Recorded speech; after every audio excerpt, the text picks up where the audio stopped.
कक्षा 6 के सभी छात्र छात्राओं का स्वागत है आज की इस कक्षा में।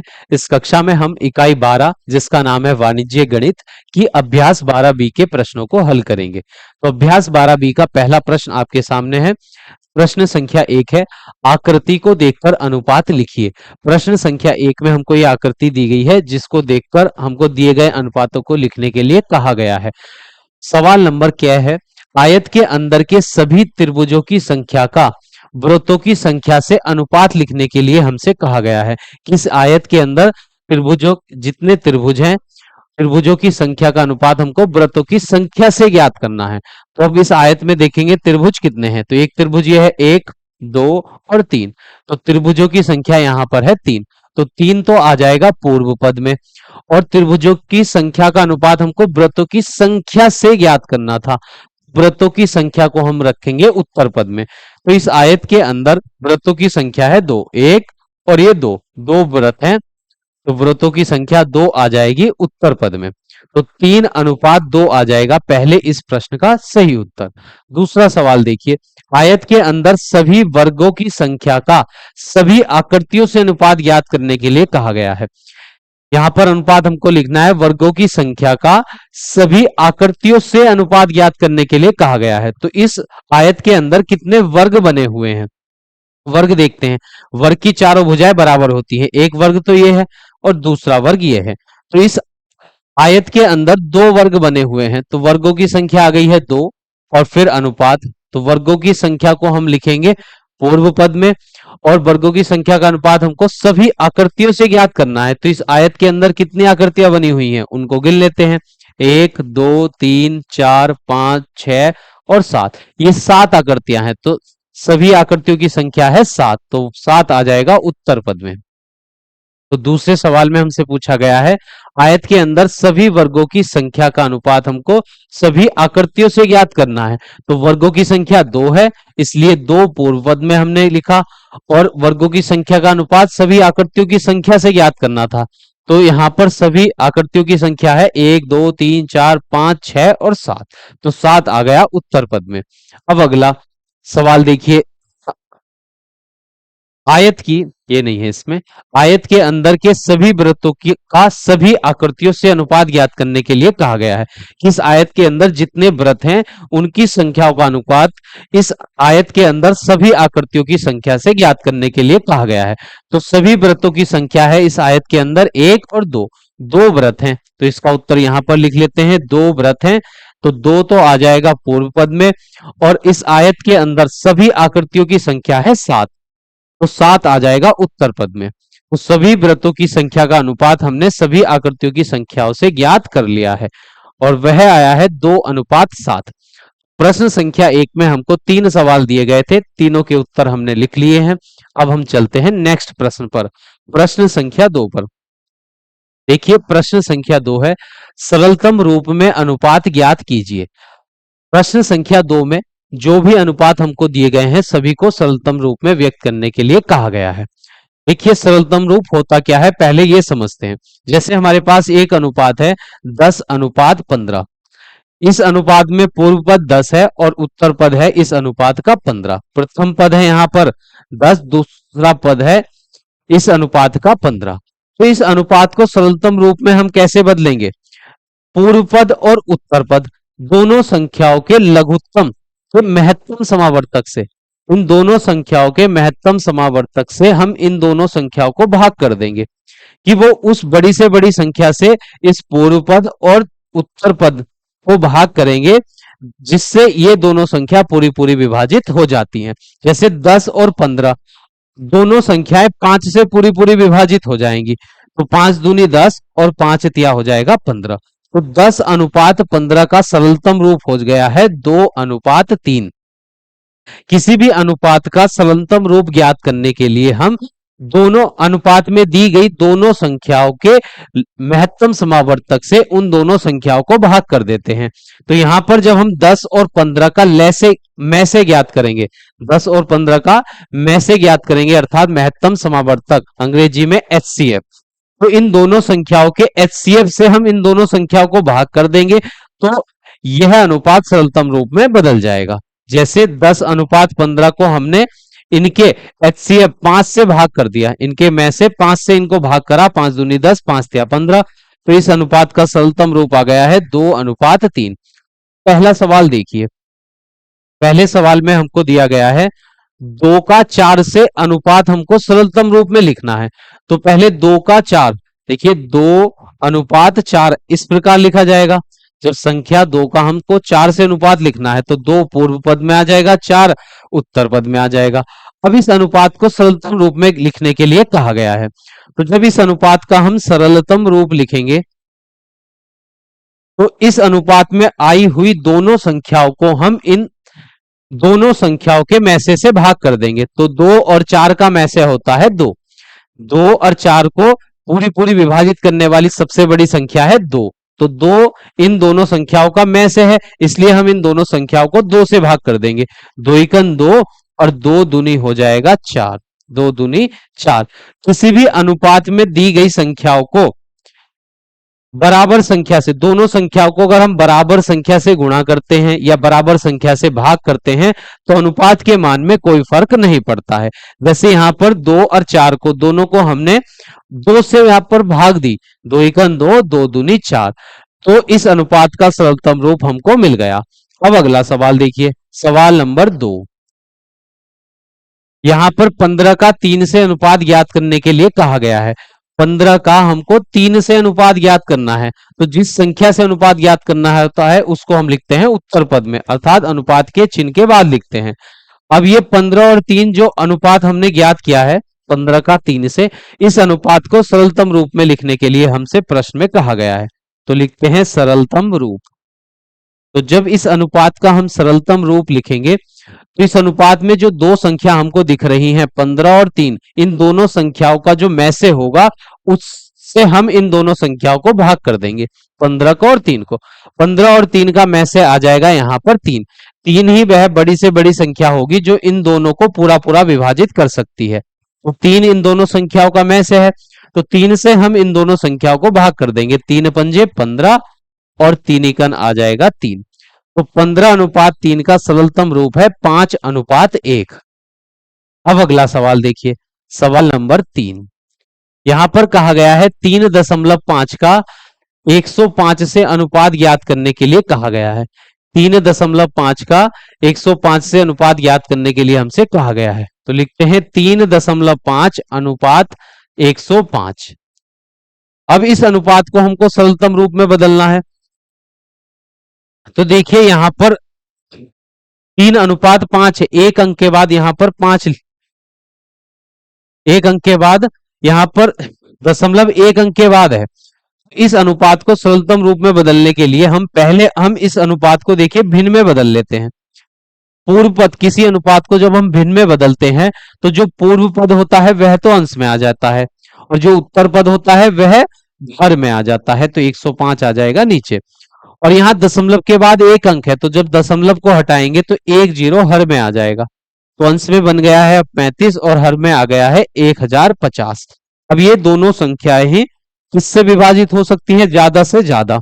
अगर हम इनको भाग करें 7 से विभाजित हो जाएंगी, ये 7 एकन 7 और यहाँ 7 एकन 7, 3 बचेंगे, 7 पंजे 35। अच्छा, ये देखिए अंश में जब हम 7 से भाग करेंगे 35 को, 7 पंजे 35 आएगा, 7 पंजे 35। और फिर हम इसको भाग करेंगे 7 से, 7 एकन 7, 10 में से 7 घटाने पर 3, 35 हो जाएगा, 7 पंजे 35 और 1 0। अब ये 5/150 आ गया।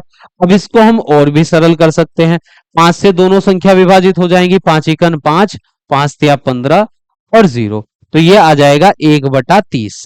जब हमने इस अनुपात 3.5 अनुपात 105 को भिन्न के रूप में बदला, फिर ये दशमलव के बाद एक अंक था तो 1 0 यहाँ हर में आ जाएगा।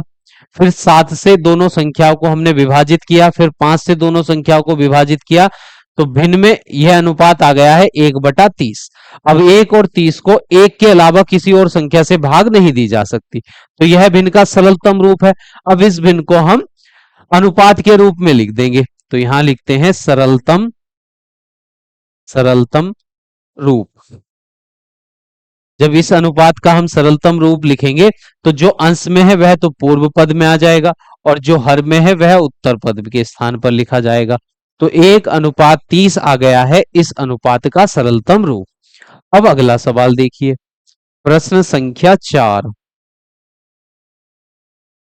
50 पैसे का 3 रुपए से अनुपात हमको लिखना है। देखिए 50 तो पैसे हैं, 50 पैसे हैं, उनका अनुपात हमको लिखना है, 3 रुपए से लिखना है। तो 3 रुपए।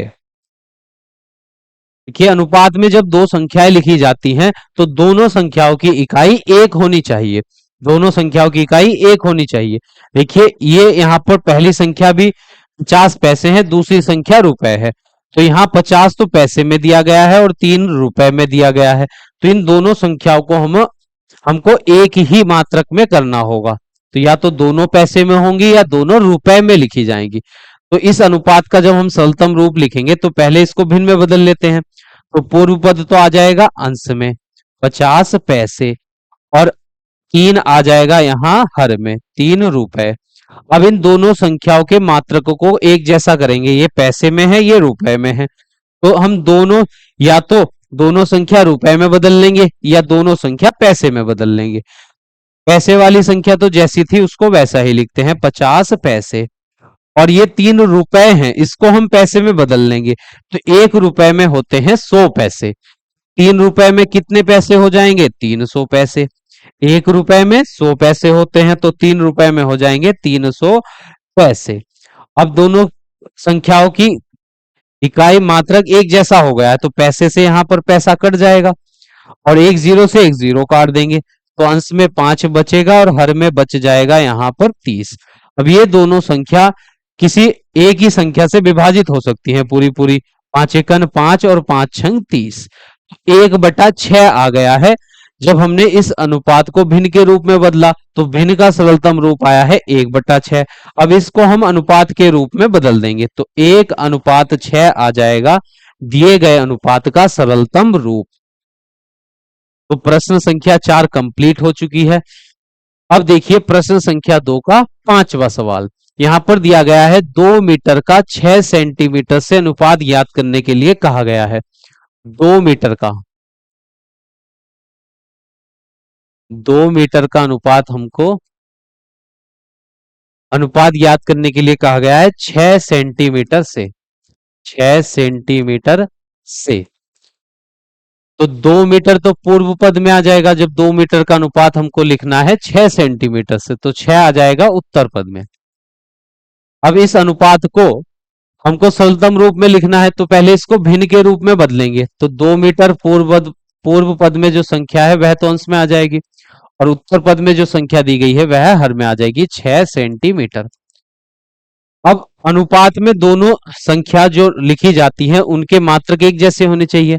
ये मीटर में है और ये सेंटीमीटर में है, या तो दोनों संख्याओं को मीटर में बदलेंगे या सेंटीमीटर में बदलेंगे। तो हम मीटर को सेंटीमीटर में बदल लेते हैं। 1 मीटर में 100 सेंटीमीटर होते हैं तो 2 मीटर में कितने सेंटीमीटर हो जाएंगे 200 हो जाएंगे। 1 मीटर में 100 सेंटीमीटर तो 2 मीटर में होंगे 200 सेंटीमीटर। तो अंश वाली संख्या भी सेंटीमीटर में लिख ली हमने और हर वाली संख्या जैसी थी वैसे ही लिख देंगे। अब यहां पर सेंटीमीटर से सेंटीमीटर तो हो जाएगा, कट जाएगा, कैंसिल हो जाएगा, ये 200/6 बच जाएगा। अब ये दोनों ही संख्या 2 से विभाजित हो सकती है, 2 एकन 2, 0 और 0, 2 तिया 6। तो 100/3 आ गया है इस भिन्न का सरलतम रूप। अब इस भिन्न को हम अनुपात के रूप में लिख देंगे तो दिए गया अनुपात हमको सरलतम रूप में मिल जाएगा। सरलतम रूप, तो इस अनुपात का जो सरलतम रूप होगा, यहां पर अंश में 100 है तो वह पूर्व पद में आ जाएगा और हर वाला 3 उत्तर पद में लिखा जाएगा। तो इस अनुपात का सरलतम रूप आ गया है 100:3। अब अगला सवाल देखिए,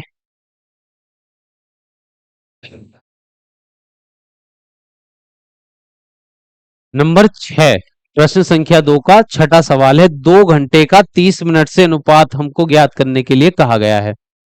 नंबर 5 सवाल है यहां पर 5। ये वाला जो सवाल था ये नंबर 5 था, नंबर 4 ये नंबर 5 था और अब है नंबर 6। छठे नंबर का सवाल है 2 घंटे का 30 मिनट से अनुपात हमको ज्ञात करने के लिए कहा गया है। 2 घंटे का 30 मिनट से अनुपात हमको लिखना है सरलतम रूप में। तो 2 घंटे तो आ जाएगा पूर्व पद में और 3 मिनट आ जाएगा उत्तर पद में। अब इस अनुपात को सरलतम रूप में बदलने के लिए हम इसको पहले भिन्न के रूप में लिख लेते हैं। 2 घंटे तो अंश में लिखेंगे और जो ये पूर्व पद है अनुपात के बाद जो संख्या दी गई है वह आ जाएगी हर में। 3 मिनट। अब अनुपात में दोनों संख्याओं के मात्रक एक जैसे होने चाहिए। यहाँ पर 2 तो घंटे में है और 3 मिनट में है। या तो दोनों संख्याओं को मिनट में लिखेंगे या घंटे में। तो हम घंटे को मिनट में बदल लेते हैं। 1 घंटा 100 मिनट के बराबर होता है। 1 घंटा जो होता है 60 मिनट के बराबर होता है। तो 2 घंटे में कितनी मिनट हो जाएंगी? 60 और 60 हो जाएंगी 120 मिनट। तो 2 घंटे को जब हम मिनट के रूप में बदलेंगे तो यहां पर हमको 60 से गुणा करनी होगी। तो ये मिल जाएगा, क्योंकि 1 घंटे में 60 मिनट, तो 2 घंटे में आ जाएंगी 120 मिनट। 60 और 60, 60 को 2 बार जोड़ लेंगे तो 120 आ जाएगा, या 60 की गुणा 2 से कर देंगे तब भी हमको ये 2 घंटा मिनट में बदल जाएगा। अब नीचे लिखा है 3 मिनट। अब यहां पर मिनट से मिनट हम काट सकते हैं और ये तिनिकन 3 और 3 से जब हम इस 60 को भाग देंगे, 3 दूनी 6 और 0, 20 की गुणा 2 से करने पर आ जाएगा 40 और नीचे बचा है हर में 1। तो इस अनुपात का जो सरलतम रूप होगा, सरलतम रूप वह आ जाएगा 40:1। अंश वाली संख्या पूर्व पद में लिख देंगे और हर वाली संख्या आ जाएगी उत्तर पद में। तो दिए गए अनुपात को हमने सरलतम रूप में लिख दिया गया है। अब प्रश्न संख्या 2 में जितने भी अनुपात दिए गए थे सभी को हमने सरलतम रूप में बदल दिया है। प्रश्न संख्या 2 कंप्लीट हो चुकी है। अब देखिए प्रश्न संख्या 3। प्रश्न संख्या 3 में हमसे कहा गया है कि निम्नलिखित अनुपातों को सरलतम रूप में लिखिए। प्रश्न संख्या 3 में भी जो अनुपात हमको दिए गए हैं उनको सरलतम रूप में लिखने के लिए कहा गया है। तो प्रश्न संख्या 3 का पहला अनुपात है 2:16। जब हम इस अनुपात को सरलतम रूप में लिखेंगे, इस अनुपात में जो दो संख्या यहां पर आपको दिख रही हैं, इन दोनों संख्याओं के में से हम इन दोनों संख्याओं को भाग कर देंगे तो इस अनुपात का सरलतम रूप हमको मिल जाएगा। 2 और 16, ज्यादा से ज्यादा बड़ी से बड़ी वह संख्या ढूंढिए जिससे हम इन दोनों को पूरा पूरा भाग कर सकते हैं। 2 से हम इन दोनों संख्याओं को पूरा पूरा भाग कर सकते हैं। वह बड़ी से बड़ी संख्या 2 है जिससे हम इन दोनों संख्याओं को पूरा पूरा विभाजित कर सकते हैं। तो इन दोनों संख्याओं का में से 2 हो जाएगा। 2 से हम इन दोनों को भाग करेंगे, 2 एकन 2 और 2 अट्ठे 16। तो इस अनुपात का सरलतम रूप आ गया है 1:8। अब दूसरा अनुपात देखिए, यहां पर है 18:90। 18:90। इस अनुपात को हमको सरलतम रूप में बदलना है। तो किसी अनुपात को सरलतम रूप में बदलने के लिए उस अनुपात में दी गई संख्याओं के में से उस अनुपात को भाग कर देते हैं। तो यहाँ 18 और 90, 18 और 90 एक ही पहाड़े में आते हैं 18 के में, तो 18 ही इनका क्या हो जाएगा? में से हो जाएगा। जब दो संख्या एक ही पहाड़े में आती हैं तो जो छोटी वाली संख्या होती है वही उनका में से होता है। तो 18 और 90 को हम 18 से पूरा पूरा विभाजित कर सकते हैं। तो ये आ जाएगा 18 कन 18 और 18 पंजे 90। तो इस अनुपात का सरलतम रूप आ गया है 1:5। तीसरा अनुपात देखिए 11:21। 11:21। अब ये दो जो संख्या है इस अनुपात में 11 और 21 दोनों ही सहभाज्य संख्या हैं। ये दोनों संख्या एक के अलावा किसी और संख्या से पूरी पूरी विभाजित नहीं होंगी। तो ये जो अनुपात दिया गया है ये पहले से ही सरलतम रूप में है, क्योंकि हम एक के अलावा इन दोनों संख्याओं को किसी और संख्या से पूरा पूरा विभाजित नहीं कर सकते। तो अगर एक से दोनों को भाग करेंगे तो 11:21 ही आ जाएगा। तो ये जो अनुपात दिया गया है ये पहले से ही सरलतम रूप में था। अब अगला सवाल देखिए नंबर 4, 13:19। 13:19। तो 13 और 19 भी कैसी संख्याएं हैं? सहभाज्य संख्या हैं। ये दोनों एक के अलावा किसी अन्य संख्या से पूरी पूरी विभाजित नहीं हो सकती।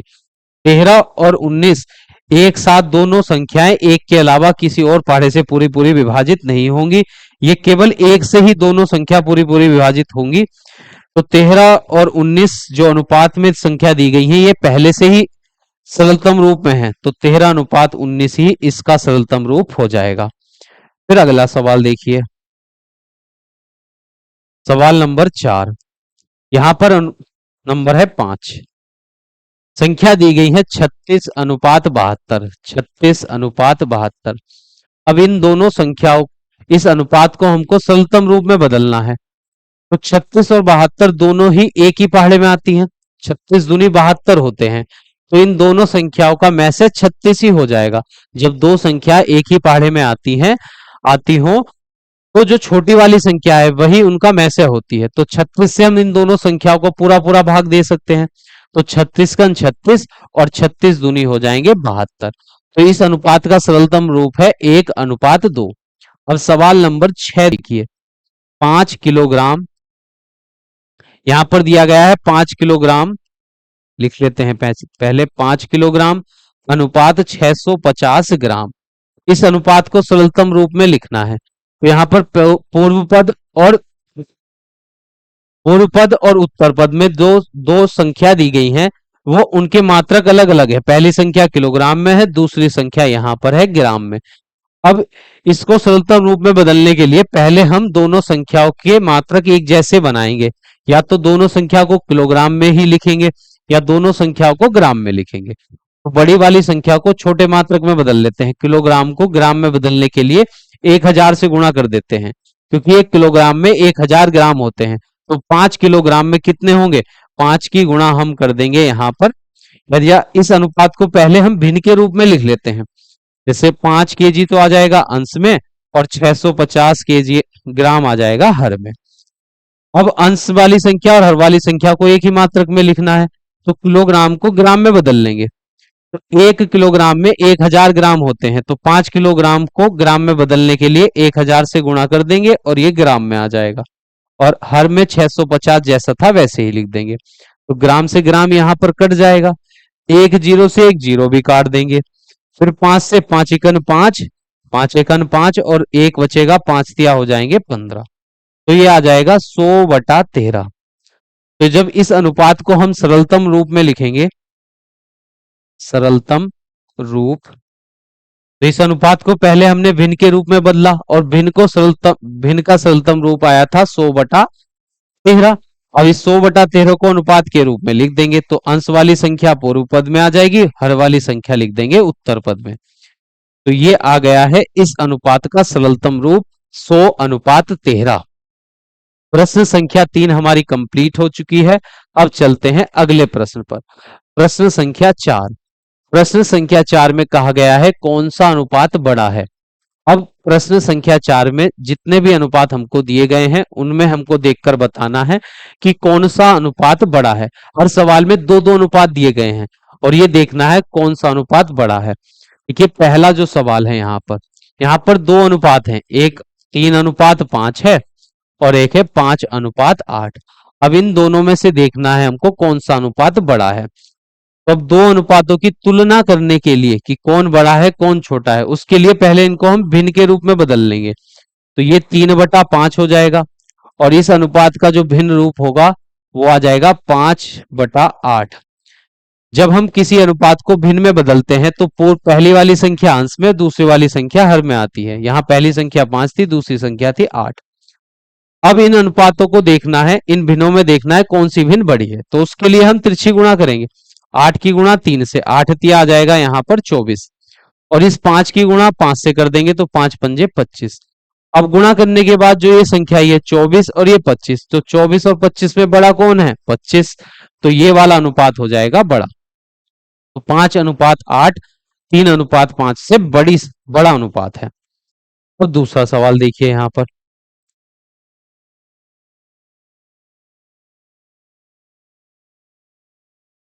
दूसरे सवाल में अनुपात दिए गए हैं 2:7 है और 6:8 है। इन दोनों में देखना है कौन बड़ा है। पहले वाले अनुपात को हम भिन्न के रूप में बदलते हैं। सबसे पहले ये 2:7 है तो 2 अंश में आ जाएगा और 7 आ जाएगा हर में, 2/7। इस वाले अनुपात को भी हम भिन्न में बदल लेते हैं, 6 अंश में और 8 आ जाएगा हर में। ठीक है। अब इन दोनों भिन्नों में देखते हैं कौन सी भिन्न बड़ी है। उसके लिए हम इनकी तिरछी गुणा करेंगे। 8 की गुणा 2 से 8 दूनी हो जाएगा 16, और 7 की गुणा 6 से 7 छंग आ जाएगा 42। अब यहां पर कौन सी संख्या बड़ी है? देखिए 16 और 42 में बड़ा कौन है? 16 और 42 में यहां पर बड़ी संख्या है 42। तो 6 अनुपात जो ये संख्या बड़ी है, तो 6 अनुपात 8 जो होगा यहां पर बड़ा अनुपात होगा। अब अगला सवाल देखिए, तीसरा।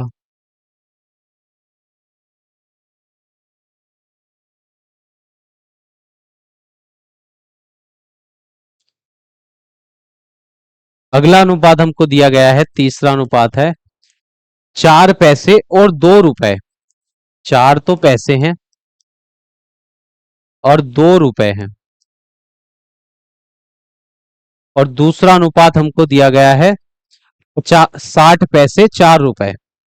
60 पैसे 4 रुपए, इसको हम इधर लिख लेते हैं। तीसरा वाला जो है, पहला अनुपात है 4 पैसे अनुपात रुपए हैं 2, और दूसरा अनुपात हमको दिया गया है 60 पैसे और रुपए हैं यहां पर 4। तो जब इन अनुपात को हम पहले सरलतम रूप में बदल लेते हैं, क्योंकि पहली संख्या और दूसरी संख्या के मात्रक अलग अलग है। ये पैसे में है, यहां पर रुपए में है। ये पैसे में है, ये रुपए में है। तो पहले इसको भिन्न के रूप में बदलेंगे, तो 40 पैसे तो आ जाएगा अंश में, और 2 रुपए आ जाएगा हर में। ये 60 पैसे आ जाएगा अंश में, और रुपए 4 आ जाएगा हर में। अब पैसे वाली संख्या को जैसा था वैसे ही लिखा रहने देंगे, 40 पैसे। और रुपए को हम पैसे में बदल लेंगे। 1 रुपए में 100 पैसे होते हैं, तो 2 रुपए में हो जाएंगे 200 पैसे। 200 पैसे। तो ये पैसे से पैसे यहां पर हो जाएगा कैंसिल। अब यहां पर है 60। 60 पैसे अंश में जैसा था वैसे ही लिखेंगे। अब 1 रुपए में 100 पैसे, तो 4 रुपए में हो जाएंगे 400 पैसे। 400 पैसे। तो यहां पर भी पैसे से पैसा कैंसिल हो जाएगा। फिर एक जीरो से एक जीरो कैंसिल हो जाएगा। यहां पर भी एक जीरो से एक जीरो कैंसिल हो जाएगा। अब इसको भाग करते हैं, 2 दूनी 4, और ये कट जाएगा 2 से 10 बार। ये 4 से ही भाग कर लेते हैं। ये 4 से 4 एक बार विभाजित होगा, 4 एकन 4, 4 पंजे 20। ये 1/5 आ गया। अब ये 2 से विभाजित ज्यादा से ज्यादा हो जाएगा, 2 से। 2 तिया 6, और इसको 2 से भाग करेंगे 40 को, तो आ जाएगा 20। तो पहला अनुपात का जो भिन्न में बदला है पहले अनुपात को, तो वह है 1/5। और दूसरे अनुपात को जब हमने ने भिन्न में बदला, तो वह आया 3/20। अब इसमें से देखना है कि दोनों भिन्न में से कौन सी संख्या बड़ी है, पहली वाली भिन्न बड़ी है या दूसरी वाली भिन्न बड़ी है। उसके लिए तिरछी गुणा करेंगे। 20 की गुणा 1 से करने पर आ जाएगा 20, और 5 की गुणा 3 से करेंगे तो आ जाएगा 5 तिया 15। 20 और 15 में बड़ा कौन है? 20। तो 20 1/5, मतलब कि पहला वाला अनुपात जो है वह बड़ा है। 40 पैसे अनुपात 2 रुपए जो है वह दूसरे वाले अनुपात से बड़ा है। प्रश्न संख्या 4 कंप्लीट हो चुकी है। अब हम चलते हैं अगले प्रश्न पर। प्रश्न संख्या 5 देखिए। अब प्रश्न संख्या 5 में हमसे कहा गया है, निम्नलिखित कथनों को अनुपात में व्यक्त कीजिए। प्रश्न संख्या 5 में जो भी कथन हमको दिए गए हैं उनको अनुपात के रूप में बदलने के लिए हमसे कहा गया है। यहां पर देखिए, एक खेत की लंबाई, पहला कथन है एक खेत की लंबाई उसकी चौड़ाई की 4 गुनी है। प्रश्न में कहा गया है जो खेत की लंबाई है ना, वो खेत की जो लंबाई है उसकी चौड़ाई की 4 गुनी है, कि लंबाई जो है चौड़ाई के 4 गुने के बराबर है, ऐसा प्रश्न में हमसे कहा गया है। ठीक है। प्रश्न में बोला गया है खेत की जो लंबाई है चौड़ाई के 4 गुने के बराबर है। 4 गुने के बराबर है। अब इस कथन को अनुपात के रूप में बदलना था।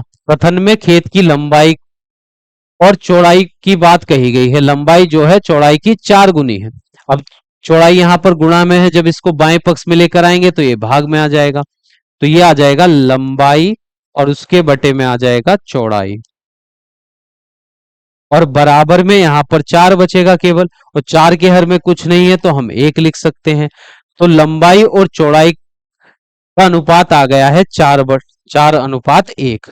तो जब हम इस कथन को अनुपात के रूप में लिखेंगे तो ये लंबाई, खेत की लंबाई और चौड़ाई का अनुपात हमको मिल गया है यहां पर 4:1।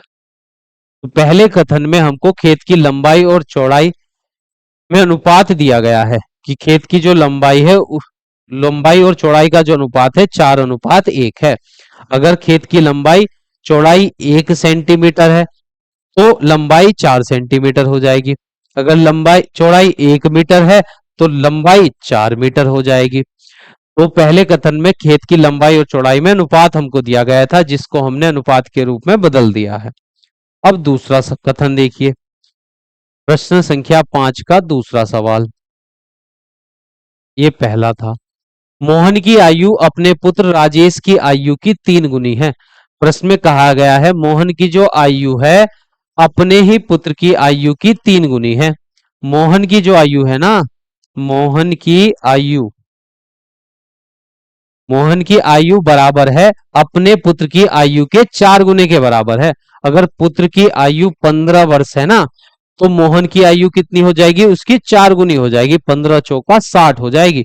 तो मोहन की आयु जो बताई गई है राजेश की आयु की 3 गुनी बताएगी, उससे 3 गुनी। तो अगर मोहन की आयु देखिए, यहाँ पुत्र राजेश की आयु की 3 गुनी है। अगर मोहन की आयु 15 वर्ष है, ये राजेश की आयु 15 वर्ष है, तो मोहन की आयु उसकी 3 गुनी हो जाएगी, 15 या 45 हो जाएगी। तो मोहन की आयु बराबर है राजेश की आयु के 3 गुने के बराबर है। तो जो भी राजेश की आयु होगी उसकी गुणा 3 से कर देंगे तो मोहन की आयु मिल जाएगी हमको, राजेश की आयु। तो इस कथन में हमसे कहा गया है कि मोहन और राजेश, मोहन पिता है और राजेश पुत्र है, तो मोहन की जो आयु है राजेश की आयु के 3 गुने के बराबर है। तो इस कथन में हमको मोहन और राजेश की आयु का अनुपात दिया गया है। तो ये राजेश की आयु यहां पर गुणा में ही इधर आएगा भाग में। तो मोहन की आयु जैसा था वैसे ही लिख देंगे, मोहन की आयु, और हर में आ जाएगा, गुणा वाली संख्या बाएं पक्ष में आ जाएगी हर में, राजेश की आयु, राजेश की आयु बराबर 3, और 3 के हर में बटे में यहां कुछ नहीं है तो हम 1 लिख देंगे। तो मोहन की आयु और राजेश की आयु का जो अनुपात है वो 3:1 आ गया है। जब इसको हम अनुपात के रूप में बदलेंगे तो ऐसे लिखेंगे, मोहन की आयु, मोहन की आयु का अनुपात राजेश की आयु से हमको दिया गया है, राजेश की आयु, और वह है 3:1, 3:1। अगर राजेश की आयु 1 वर्ष है तो मोहन की आयु 3 वर्ष हो जाएगी, उसकी 3 गुनी। अगर राजेश की आयु 10 वर्ष है तो मोहन की आयु उसकी 3 गुनी हो जाएगी, 30 वर्ष। ठीक है, तो दूसरे कथन को भी हमने अनुपात के रूप में बदल दिया है।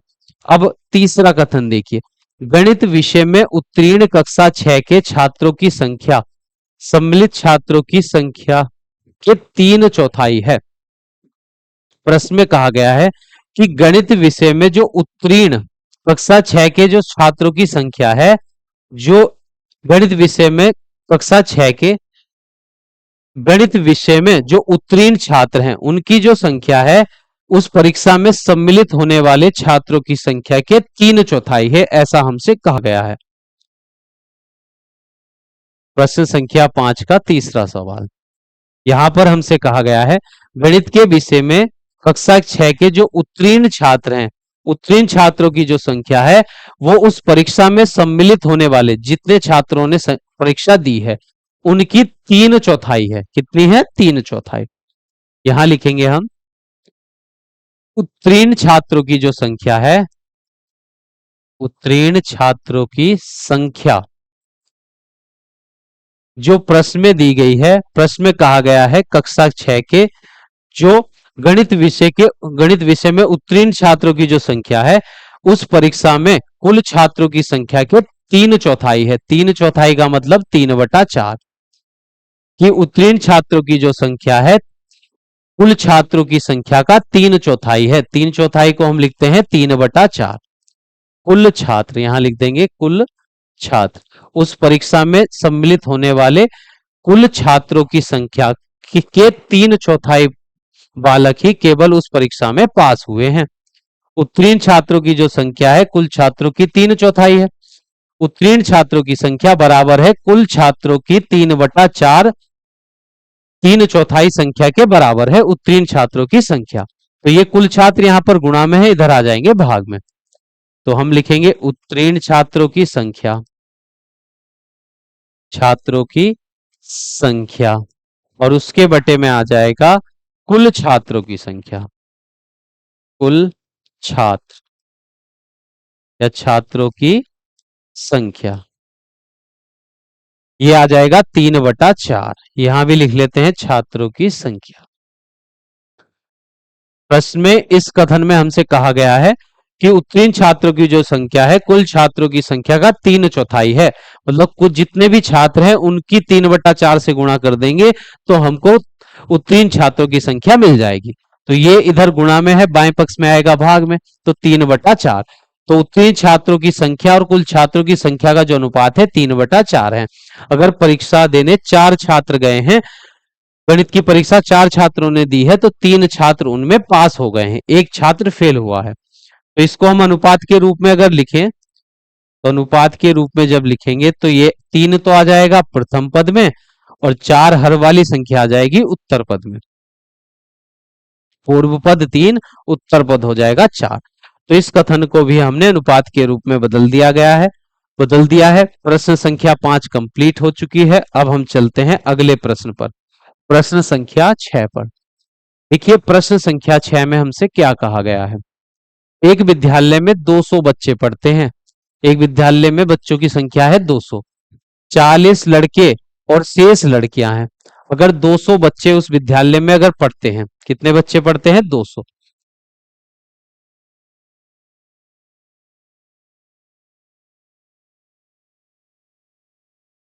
देखिए प्रश्न शायद गलत है, मैं एक मिनट किताब में देख लेता हूं।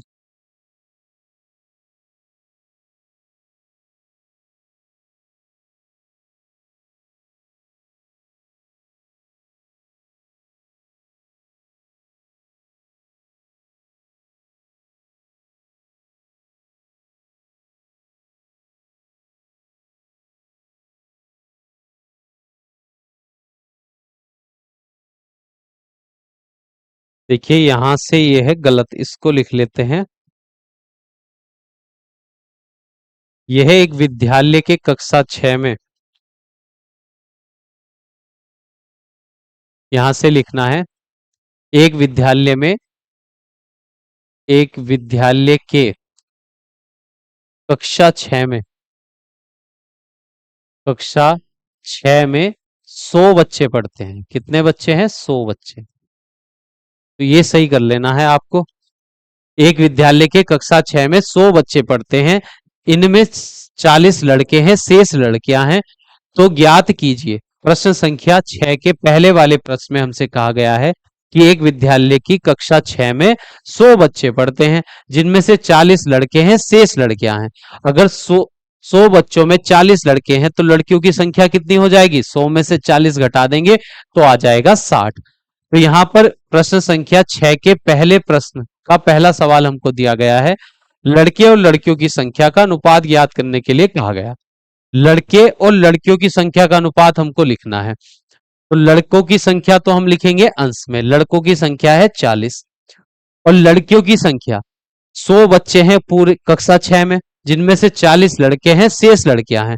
तो अगर 40 लड़के हैं 100 में से, तो लड़कियों की संख्या हो जाएगी 100 में से 40 घटा देंगे तो हमको मिल जाएगा 60। तो लड़कों की संख्या अंश में आ जाएगी, लड़कियों की संख्या 60। हर में लिख देंगे, 0 से 0 कटेगा, 2/6 आ जाएगा। और 2 और 6 को अगर हम 2 से भाग, 4/6 आएगा। 4 को 2 से भाग करेंगे 2, 2 और 2 को 6 से भाग, 2 से अगर हम 6 को भाग करेंगे तो 3 आ जाएगा। तो 2:3 आ जाएगा। कक्षा 6 के लड़कों और लड़कियों की संख्या का अनुपात हो जाएगा 2:3। लड़कों की संख्या 40 थी, लड़कियों की संख्या 60 थी। तो 40 अंश में और 60 हर में, 0 से 0 कट जाएगा। 4 और 6 दोनों 2 से विभाजित हो जाएंगे, 2 दूनी 4, 2 तिया 6। तो लड़कों और लड़कियों की संख्या का अनुपात है 2:3। अब अगला सवाल देखिए। अगला प्रश्न है, लड़कों की संख्या और कुल बच्चों की संख्या में अनुपात बताना है। तो लड़कों की संख्या तो रखेंगे इस बार अंश में, लड़के हैं 40 और कुल बच्चों की संख्या है 100, तो 100 आ जाएगा हर में, एक जीरो से एक जीरो कट जाएगा, 4/10 बचेगा। अब 4 और 10 दोनों ही 2 से विभाजित हो सकते हैं, 2 दूनी 4, 2 पंजे 10। तो लड़कों और कुल छात्रों की संख्या, कुल बच्चों की संख्या का अनुपात आ गया है 2:5। दो अंश में जो संख्या है उसको पूर्व पद में लिखते हैं, जो हर वाली संख्या होती है उसको उत्तर पद में लिखते हैं। तो लड़कों की संख्या और कुल बच्चों की संख्या का अनुपात है 2:5। अब सवाल नंबर बी देखिए, प्रश्न संख्या 6 का। एक विद्यालय में 200 बच्चे पढ़ते हैं। इस बार विद्यालय में कहा गया है 200 बच्चे पढ़ते हैं, जिनमें से 60 बच्चे बीमार पड़ गए हैं। स्वस्थ और बीमार बच्चों की संख्या का अनुपात ज्ञात करने के लिए कहा गया है। प्रश्न में हमसे स्वस्थ बच्चों की संख्या, स्वस्थ स्वस्थ बच्चों की संख्या और बीमार बच्चों की संख्या का अनुपात ज्ञात करने के लिए कहा गया है। स्वस्थ बच्चों की संख्या और बीमार बच्चों की संख्या,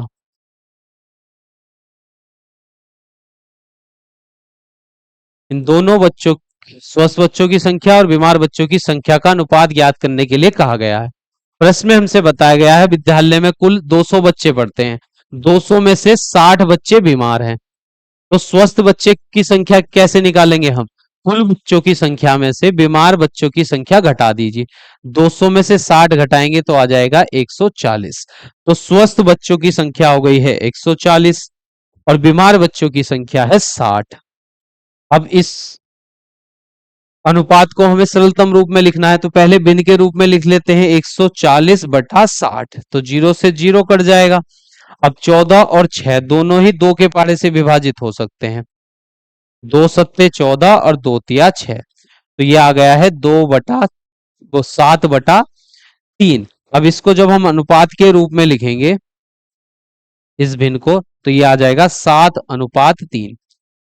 तो विद्यालय में अगर 200 बच्चे हैं, 200 में से 60 बच्चे बीमार पड़ गए हैं, तो स्वस्थ और बीमार बच्चों की संख्याओं का जो अनुपात है वह है 7:3।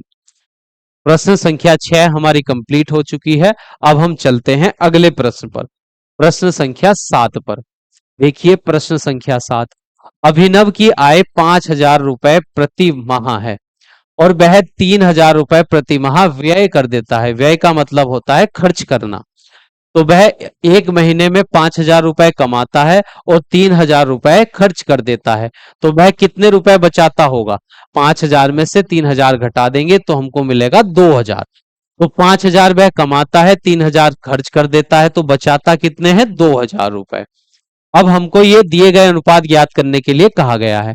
अभिनव की आय और उसके व्यय में अनुपात ज्ञात करने के लिए हमको कहा गया है। अनुभव की आय और उसके व्यय में अनुपात हमको लिखना है। आय का और उसके व्यय, खर्च का अनुपात हमको ज्ञात करने के लिए कहा गया है। आय कितने रुपए महीना वो कमाता है? 5,000 रुपए कमाता है। और खर्च कितने करता है? 3,000 रुपए खर्च करता है।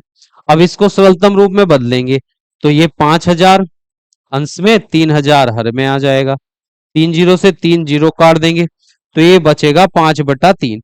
और जब इसको हम अनुपात के रूप में लिखेंगे तो ये आ जाएगा 5:3। तो अभिनव की आय और व्यय का जो अनुपात है वो 5:3 है। अगर वह 5 रुपए कमाता है तो 3 खर्च कर देता है। अब दूसरा सवाल देखिए, इस बार अभिनव की आय और व्यय और आय में अनुपात ज्ञात करना है। व्यय में का अनुपात हमको आय से बताना है। तो व्यय कितना करता है? वह 3,000 रुपए खर्च करता है, तो 3,000 पहले लिखेंगे इस बार, और कमाता कितना है? आय है उसकी 5,000। अब इसको सरलतम रूप में बदलने के लिए पहले भिन्न में लिख लेते हैं, तो 3,000 ऊपर आ जाएगा, 5,000 नीचे, 3 जीरो से 3 जीरो काट देंगे तो 3/5 बच जाएगा। और जब इसको हम अनुपात के रूप में लिखेंगे तो ये आ जाएगा 3:5। तो अभिनव 3 रुपए, अगर 5 कमाता है तो 3 रुपए खर्च कर देता है। अब अगला अनुपात देखिए, इस बार कहा गया है अभिनव की का जो व्यय है, जितने वो खर्च करता है, और बचत में अनुपात बताना है। व्यय और बचत का अनुपात हमको बताने के लिए कहा गया है। तो खर्च कितने करता है अभिनव? 3,000 रुपए खर्च करता है। और बचत बचाता कितना है? 5,000 वह कमाता है, 3,000 खर्च कर देता है। तो बचते कितने होंगे? 2,000 बच जाते होंगे। 5,000 में से 3,000 घटाएंगे तो बचत आ जाएगी 2,000। अब इसको सरलतम रूप में बदलने के लिए 3,000 तो अंश में, 2,000 हर में आ जाएगा। 3 जीरो से 3 जीरो कट जाएंगे और ये बचेगा 3/2। जब इसको हम अनुपात के रूप में लिखेंगे तो आ जाएगा 3/2। तो अभिनव की व्यय और बचत का अनुपात है 3/2। प्रश्न संख्या 7 कंप्लीट हो चुकी है। अब हम चलते हैं अगले प्रश्न पर, प्रश्न संख्या 8 पर। देखिए प्रश्न संख्या 8 में कहा गया है निम्नांकित को अभ्यास पुस्तिका पर लिखिए और फिर रिक्त स्थानों की पूर्ति कीजिए। प्रश्न संख्या 8 में हमको कुछ रिक्त स्थान दिए गए हैं जिनको अपनी अभ्यास पुस्तिका पर लिखकर उन रिक्त स्थानों को भरने के लिए कहा गया है। तो पहला देखिए दिया गया है 8/4 बराबर 32 बटे में दिया गया है, और यहाँ पर एक रिक्त स्थान दिया गया है जिसमें हमको संख्या भरने के लिए कहा गया है।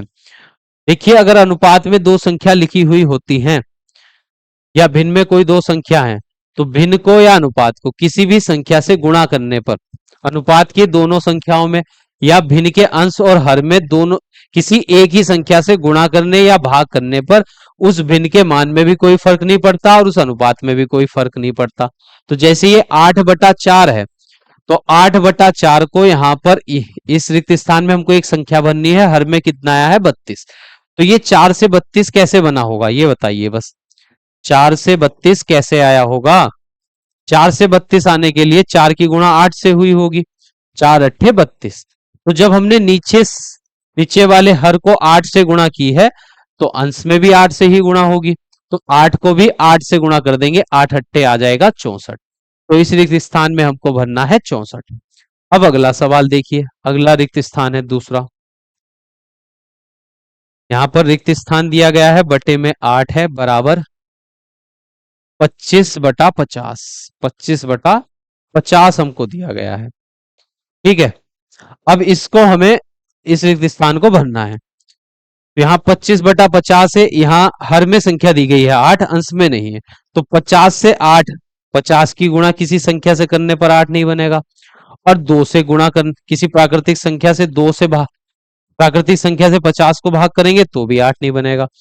या इसको हम थोड़ा सा अगर हम सरल कर लें, 5 पंजे, देखिए कट जाएगा 5 पंजे 25 से हम इसको काट सकते हैं, 25 × 25। अगर इस अनुपात को हम सरलतम रूप में बदल दें, इस भिन्न को 25 × 25, 25 दूनी 50, तो ये 1/2 बन गया। बताइए 2 से 8 कैसे बनेगा? जब 2 की गुणा हम 4 से करेंगे तभी तो 8 आएगा। तो हर में भी 4 से ही गुणा होगी, तो 1 की गुणा 4 से करने पर यहां पर मिल जाएगा हमको 4। तो इस रिक्त स्थान में आ जाएगा 4। अब अगला रिक्त स्थान देखिए तीसरा, 16/4 बराबर में 48 और बटे में हमको रिक्त स्थान दिया गया है। अब बताइए 16 से 48 कैसे बनेगा? यहाँ 16 है, 16 से 48 बन गया, तो 16 तिया होते हैं 48, 16 तिया 48। तो जब अंश में 3 से गुणा की है तो हर में भी 3 से गुणा होगी, तो 4 की गुणा 3 से हो जाएगी, 4 तिया 12 आ जाएगा इस रिक्त स्थान में। अब अगला सवाल देखिए नंबर 4, यह है 36 बटा और रिक्त स्थान दिया गया है बराबर में है 72/12। अब बताइए 72 से 36 कैसे बना होगा? देखिए 72 को अगर हम किसी भिन्न के अंश और हर में एक ही संख्या से भाग करने या गुणा करने पर उसके मान में कोई फर्क नहीं पड़ता है। तो अगर 72 को अगर हम 2 से भाग करें, देखिए 72 को 2 से भाग करेंगे तो मिल जाएगा 36। तो जब ऊपर वाली संख्या को 2 से भाग की है तो नीचे वाली संख्या को भी 2 से भाग करेंगे, तो 12 को 2 से भाग करने पर आ जाएगा 6, 2 छंग 12 होंगे। तो यहां पर 36/6 आ जाएगा। इस रिक्त स्थान में हमको भरना होगा 6। प्रश्न संख्या 8 में जो 4 रिक्त स्थान दिए गए थे वो भी हमारे कंप्लीट हो चुके हैं। अब हम चलते हैं अगले प्रश्न पर।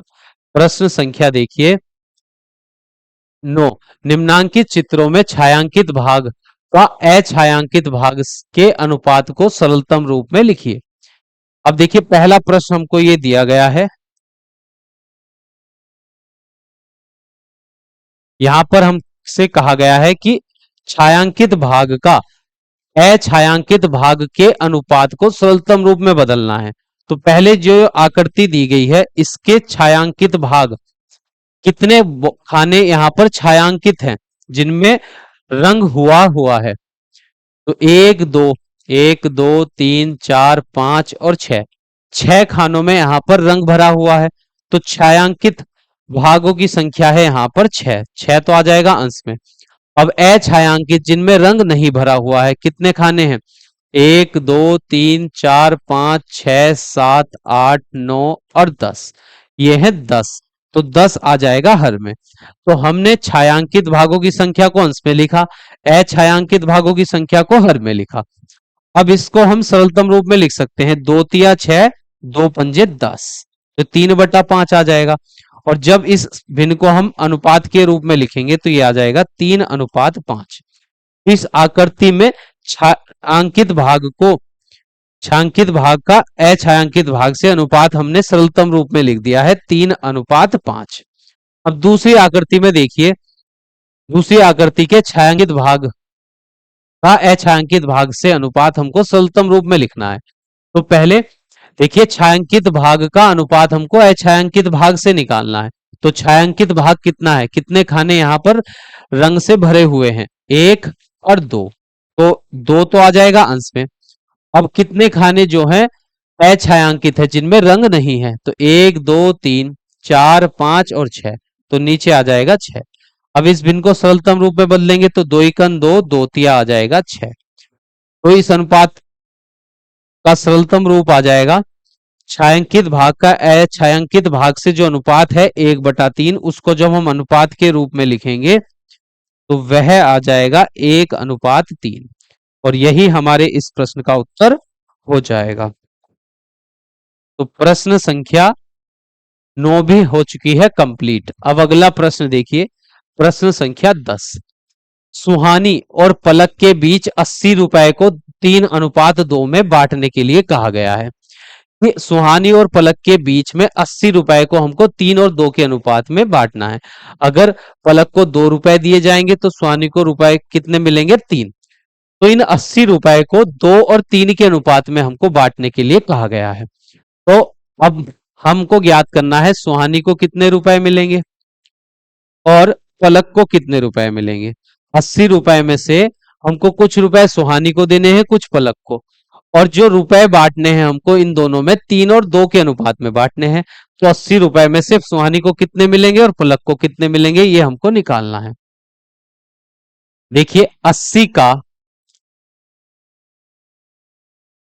अब 80 की गुणा, देखिए 80 को हमको 3:2 में बांटना है। तो सुहानी को रुपए कितने मिलने हैं, 3। अगर इन अनुपातों का योग करें, 3 और 2 कितने हो जाएंगे, 3 और 2 5, तो 5 तो लिखेंगे हर में।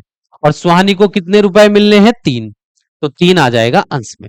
जब हमको 80 को 3 और 2 के अनुपात में बांटना है, प्रश्न में कहा गया है सुहानी को 3 रुपए देंगे, और जैसे अगर इनको रुपए हम मान लें इस अनुपात को, तो सुहानी को 3 रुपए मिलेंगे और पलक को रुपए मिलेंगे 2। तो अगर इन अनुपातों का योग कितना हो जाएगा, 3 और 2 हो जाएगा 5। तो इन 80 रुपए को हम 5 भागों में बांट लेंगे, और उन 5 में से 3 रुपए तो मिल जाएंगे सुहानी को और 2 रुपए मिल जाएंगे पलक को। 80 का 3/5 निकाल देंगे। देखिए कुल रुपए हमारे पास है 5। 80 को हमको 5 बराबर भागों में बांटना है और 3 भाग देने हैं सुहानी को, 3 आ जाएगा अंश में। 5 से इसको भाग करते हैं, 5 एकन 5, 3 बचेगा, 5 छंग 30, और 16 की गुणा 3 से कर देंगे, 16 तिया 48। तो सुहानी को रुपए मिलेंगे 48।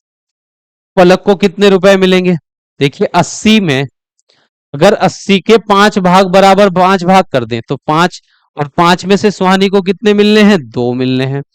अब इसको सरल करते हैं, 5 से 80 को भाग करेंगे तो आ जाएगा 16, और 16 दूनी हो जाएंगे 32।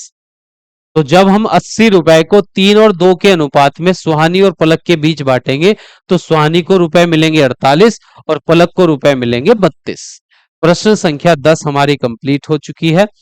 अब अगले प्रश्न पर चलते हैं, प्रश्न संख्या 11, और ये आखिरी प्रश्न है हमारी इस अभ्यास 12B का। एक महिला अपनी बेटी श्रेया और भूमिका को 3,600 रुपए को उनकी आयु के अनुसार बांटना चाहती है। कि एक महिला है जिसके पास 3,600 रुपए हैं और वह अपनी दोनों बेटी श्रेया और भूमिका को उनकी आयु के अनुपात में इन रुपए को बांटना चाहती है। तो श्रेया की आयु 15 वर्ष दी गई है और भूमिका की आयु दी गई है 12 वर्ष। तो पहले हम श्रेया और भूमिका दोनों की आयु का अनुपात ज्ञात कर लेंगे। श्रेया की आयु का अनुपात हम ज्ञात करेंगे भूमिका की आयु से। भूमिका की आयु, तो श्रेया की आयु है 15 वर्ष और भूमिका की आयु है 12 वर्ष। तो वर्ष से वर्ष कट जाएगा, यहां 15/12 आएगा, ये 3 से विभाजित हो जाएगा, 3 पंजे 15, 3 चौक 12, तो 5/4 आया है। तो श्रेया और भूमिका की जो आयु का अनुपात है वह 5:4 है, 5:4 है। तो एक महिला है जो अपनी बेटी श्रेया और भूमिका को 3,600 उनकी आयु के अनुपात में बांटना चाहती है, और श्रेया और भूमिका की जो आयु है वह आयु का जो अनुपात है वह 5:4 है। अगर इन अनुपातों का योग करें, 5 और 4 9, अगर उस महिला के पास 9 रुपए हैं तो 9 में से 5 रुपए तो देगी वो श्रेया को और 4 रुपए देगी वो भूमिका को। जब श्रेया और भूमिका को की आयु के अनुपात के रूप में उस महिला को 3,600 रुपए बांटने हैं, तो अगर इन अनुपातों का योग लें हम, 5 और 4 हो जाएंगे 9, तो मान लेते हैं कि महिला के पास 9 रुपए हैं, 9 में से 5 देगी वह श्रेया को और 4 रुपए देगी भूमिका को। तो अब हमको बताना है 3,600 रुपए में से श्रेया को कितने रुपए मिलेंगे और भूमिका को कितने मिलेंगे। तो लिखते हैं श्रेया को रुपए मिले, ये कितने रुपए मिले, 3,600 रुपए को बांटना है। अगर अनुपातों का योग कर लेंगे, 5 और 4 कितने हो जाएंगे 9, 9 तो लिखेंगे हर में, और 9 में से कितने रुपए श्रेया को देने हैं 5, ऊपर 5 आ जाएगा 9 से, इसको 9 चौक 36 2 0। अब 400 की गुणा 5 से करेंगे, 4 पंजे 20 और 2 0, 2,000 रुपए मिलेंगे श्रेया को। अब भूमिका को कितने रुपए मिले, भूमिका को रुपए मिले, तो कुल रुपए थे 3,600, 3,600 का, देखिए 3,600 को कितने बराबर भागों में बांटना है, 5 4 9, 9 में से भूमिका को मिलने हैं 4, तो 4 ऊपर लिखेंगे, 9 से 3,600 को भाग कर देंगे, 9 चौक 36 2 0, 4 चौक आ जाएगा 16, 1,600 रुपए भूमिका को मिलेंगे और 2,000 रुपए मिलेंगे श्रेया को। अगर महिला के पास 3,600 रुपए थे और वह अपनी दोनों बेटियों की आयु के अनुपात में उनको रुपए देना चाहती है, तो 3,600 में से श्रेया को मिलेंगे 2,000 और भूमिका को मिलेंगे 1,600 रुपए, 1,600। तो यही इस प्रश्न के हो जाएंगे सही उत्तर।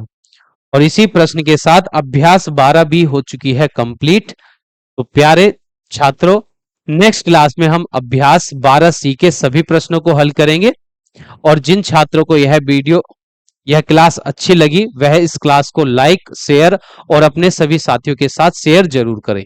मिलते हैं नेक्स्ट क्लास में नई अभ्यास 12C के साथ।